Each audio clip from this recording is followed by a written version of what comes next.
Hi everyone, I want to share this with you. The one thing our customers love to see is the way we protect their home during a renovation.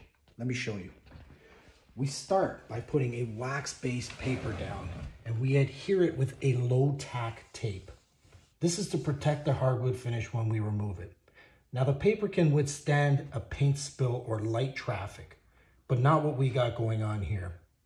We then apply a hardboard or a masonite product on top, and we tape it to the paper. Now we have a durable surface to work on and easy to keep clean. This also prevents debris from getting underneath and damaging the surface below. We then put a plastic sheet up with adjustable poles to keep the dust contained.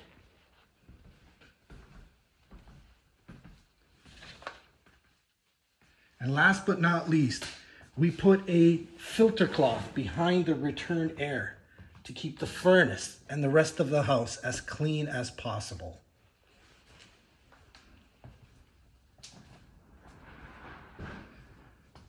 This is what we do here at SOSNA.